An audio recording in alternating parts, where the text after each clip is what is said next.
Ari Aster's brand new movie with A24 comes out this weekend finally, and that is called Beau is Afraid. I got a chance to check it out early, and well, I've now been sitting on the Ari Aster messed up 3-film trilogy that he has created that connects in no way. But in today's video, we're going to be diving in and ranking every single Ari Aster film from worst to best. So if you're an A24 fan, this is the ranking for you. If you're an Ari Aster fan, this is the ranking for you. We're going to have completely different feelings on this ranking, but I definitely want to get your guys' thoughts down below in the comment section. So leave your thoughts down there on what your ranking would be, and feel free to include his short films. I'm going to be honest, some people asked me to include that in this ranking. I am too scared to go watch those.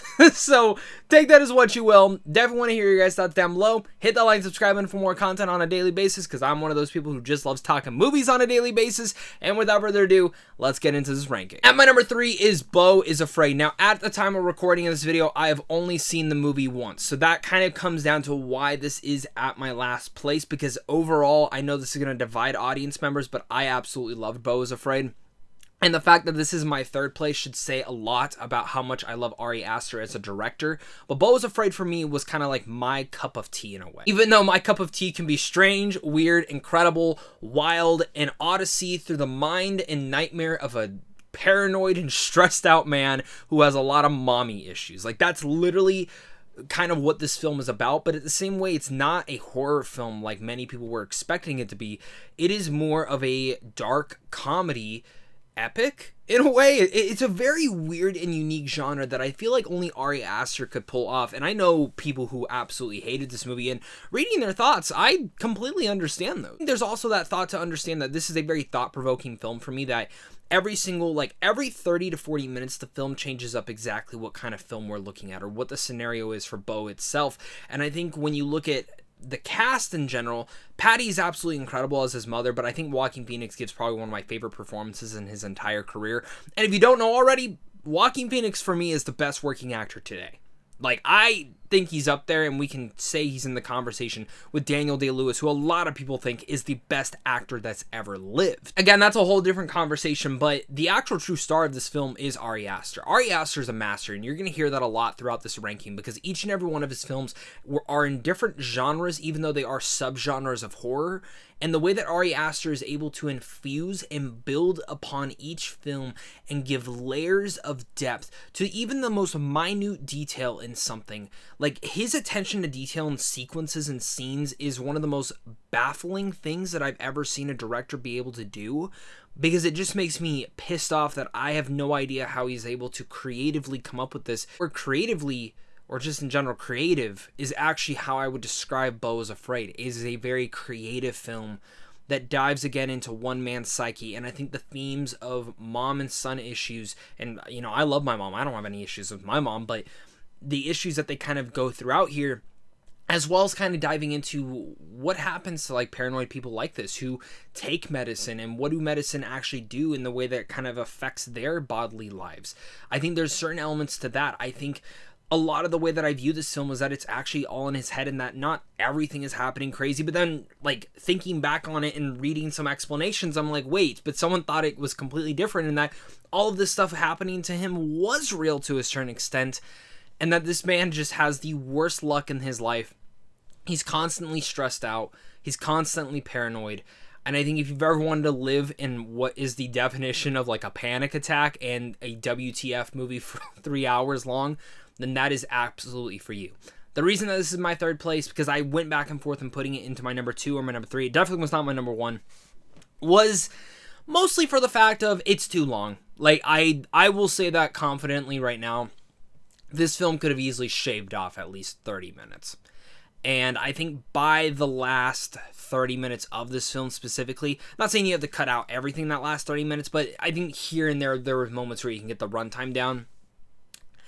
I felt it starting to drag, and it kind of just going on a little bit longer, kind of getting into that last scenario, and that's the one aspect. Now, I don't know if that's just because I was very exhausted when I had finally seen the film, and by that point I was just ready to go to bed.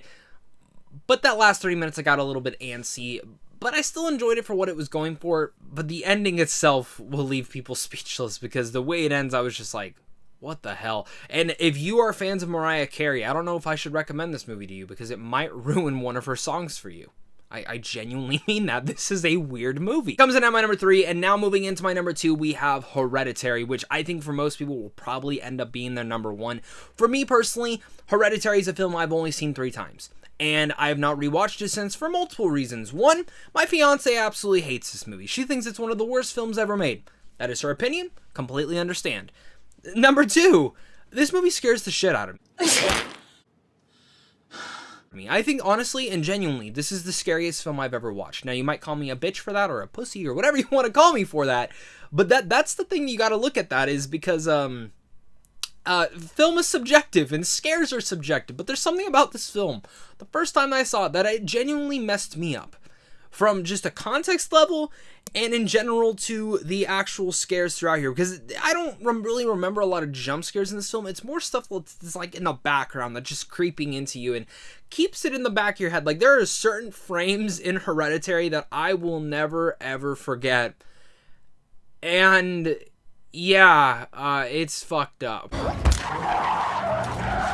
Like, this movie's just messed up. Like, specifically everything they do with Charlie. I think the way that this film focuses on Hereditary and, like, the genetics in a family and how that might be passed down from one to the other, but also how it kind of touches on that, like, yeah, everyone's family is a little bit messed up, but not as messed up as this family, as well as the way that it deals with grief and how families can deal with grief and how they kind of start to separate when certain things happen, like a big traumatic event.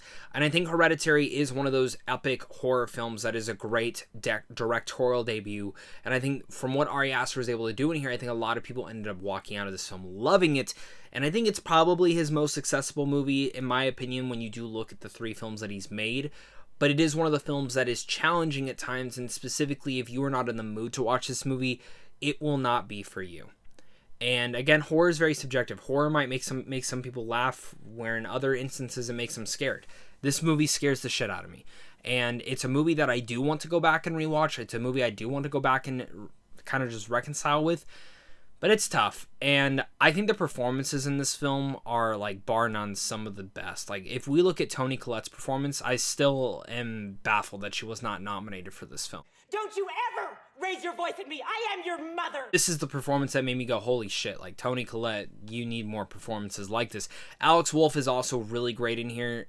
It was funny because when he first popped up in here, I'm like, oh, that's the kid from the Naked Brothers band. And ever since then, I either think of him from Hereditary anytime he pops up, or the Naked Brothers band, which is not the right thing to think of, and it's just funny to see how that works. Like, when you start on a Nickelodeon show, and I grew up with that, it'll stick in my head forever. Ari Aster is absolutely a damn genius, and I absolutely love almost 95% of this movie. The only thing I didn't like was the ending, but I think this is one of the best horror films that has ever been created. But now we're at my number 1, and that is Midsommar, director's cut. I've seen both versions. I've seen the original version. I've seen the director's cut version. The director's cut version is absolutely 10 times better than the original. And I say that as someone who already loved the original. I think I gave the original an A at the time of filming that. The director's cut I would have given an A+ to. I think the director's cut actually fixes up quite a few things, changes out some of the dialogue, actually shows the entire encampment and cult at night. And I thought that was some of the coolest elements, that actually those scenes were very much needed for certain choices that are made throughout this film. Specifically in the back half with Florence Pugh's character. Which, speaking of Florence Pugh, Midsommar, her performance, this might be still my favorite performance of hers. She's an amazing actress. She gives amazing performances every year. But she's so good in this movie. And I think what Ari Aster was able to do was, again, showing, themes of grief, showing themes of toxic relationships and people staying in relationships when they really shouldn't be. And speaking about small details, like when you look at Hereditary, you saw a lot of those same small details, just certain cinematography things, how it looks like a dollhouse, the way that he created and morphed that, they're using the dollhouse as a big framing device for this entire house that this film takes place in. Midsommar's kind of the same way, like the way that it opens up and it shows the death of, like, Florence Pugh's 2 parents and her sister. And when you see the horrifying imagery from that, the way that actually, like, there's one scene where it translates and, like, literally her sister's face is in, like, the tree landscape. You will never unsee that. His parents die in the first act, They actually return later in the movie when she's crowned and can be seen as members of the crowd. Danny's sister haunts her throughout the movie, and she appears behind her at one point in a mirror when she's having a bad trip. It's a blink and you'll miss it moment, but it's definitely there. Danny's sister's face can also be seen in the trees after the ritual, and the image of her sucking on an exhaust pipe is superimposed into the surroundings, showcasing that the grief Danny feels is in the area, and this has forced her to take the path with the group. You will never, ever unsee that shit. And it's little details like that that Ari lays throughout this entire film, and the way that the entire trip just becomes more effed up than the last second that you were just watching. And I love this movie for specifically how far it goes into that. Some people might very much compare this to The Wicker Man. I don't, but like the food that they eat at the end of this, like I will never eat anything like that again. I've literally disposed from eating anything like that. So thank you, Ari. You ruined food for me in some ways. This is just, it's so weird. It's so weird, but it's like my fucked up weird. I love this movie. I love going back to this. This one I can go back to. This one doesn't freak me out as much, but it's everything that kind of just comes together. And if you've ever been in a toxic relationship, you will watch this and you will very much feel seen in a lot of different avenues and departments. And again, Ari is the one that's able to make that come to life. I think truly enough, out of all of his films, this has the best cinematography, specifically in the way that they use the lighting in every single one of the departments, the way that they use the production design of what they're building inside this cult, all the flowers, and specifically talking about flowers, the costume design. This film, like every aspect of it, I was like, I understand people think this movie is weird and not for them, but I love the shit out of this film. That's Ari Aster's director ranking. Again, I've never seen any of his shorts. Well, I've seen a couple, but they're fucked up and I didn't feel like rewatching them for this ranking. Let me know down below what your guys' ranking is of all the Ari Aster films. If you want to include his shorts, feel free to. And again, my full review of Beau is Afraid is now up on my YouTube channel, so if you want a more in-depth talk on that, on why I think the film is almost perfect, you can find it over there. Ari Aster is a very controversial director. It seems like a lot of people I talk to either really love his stuff, hate his stuff, or just is in the mix. Like, oh, I like that film, I hated that one, I hated that one. Let me know down below what your guys' thoughts are. I can't wait to read those. And of course, until next time, stay classy.